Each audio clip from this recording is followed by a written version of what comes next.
मेवात के इतिहास को मुझे बदलना था, जिसके बारे में भी ये धारणा बनी हुई है कि वहाँ से सिर्फ क्रिमिनल ही निकल सकते हैं या मेवात का लड़का सिर्फ ऑटो ही चला सकता है। मैं जहाँ से आता हूँ वहाँ पर यूपीएससी की तैयारी करना या आईएएस या आईपीएस ऑफिसर बनने का ख्वाब देखना तो बहुत बड़ी बात है। अधिकतर लोगों को ये भी नहीं पता कि आईएएस या आईपीएस ऑफिसर होता क्या है या फिर वो करता क्या है। मेवात, मैं अपने आप को फॉर्चुनेट मानता हूँ कि मेरी पैदाइश एक ऐसे घर में हुई जहाँ पर कि पढ़ाई के ऊपर फोकस था।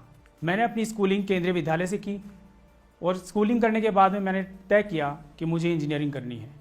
मैंने इलेक्ट्रॉनिक्स एंड कम्युनिकेशन में इंजीनियरिंग की।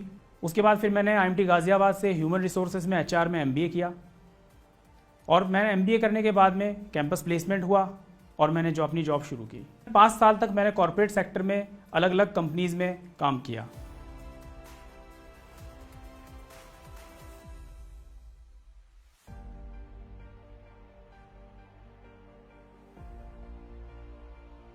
इसलिए फिर मैंने ये डिसाइड किया कि मुझे यूपीएससी की तैयारी करनी चाहिए और मैं एक कोशिश करूं कि एक आईएएस या आईपीएस अफसर बन के दिखाऊँ।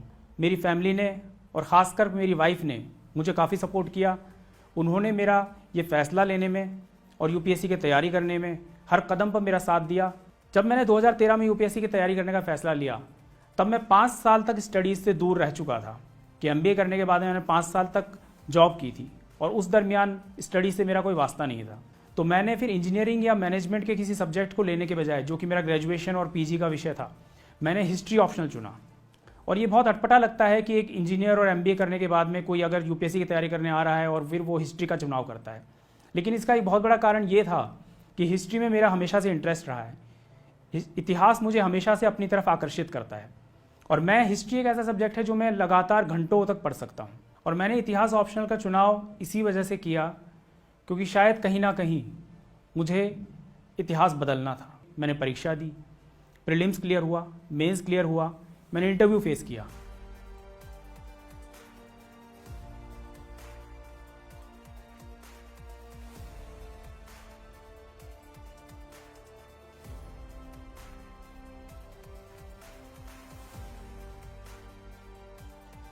परिश्रम ही सफलता की कुंजी है।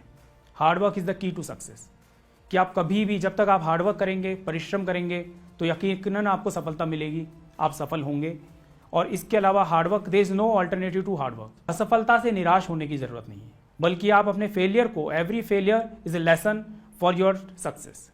कि हर फेलियर में कुछ ना कुछ लेसन्स होते हैं, कुछ ना कुछ लर्निंग्स होती हैं, जिनके भी आप अपने अंदर इनकॉर्पोरेट कर सकते हैं और अगले अटैम्प्ट्स में या फिर आगे अपने भविष्य में, अपनी लाइफ में भी उनको आप यूज़ कर सकते हैं और उसको आप फेलियर को सक्सेस में कन्वर्ट कर सकते हैं। कभी भी सेटल नहीं होना, नेवर सेटल। अभी भी आप अगर ये सोचते हैं कि भाई आपकी लाइफ में, पहले इंजीनियरिंग मैंने की, फिर मैंने एमबीए किया और मैं जॉब कर रहा था और मैंने एक बहुत बड़ा गैम्बल लिया, बहुत बड़ी रिस्क ली, लेकिन फिर भी उस रिस्क के बावजूद मैंने अपने आप को आगे पहुंचाया।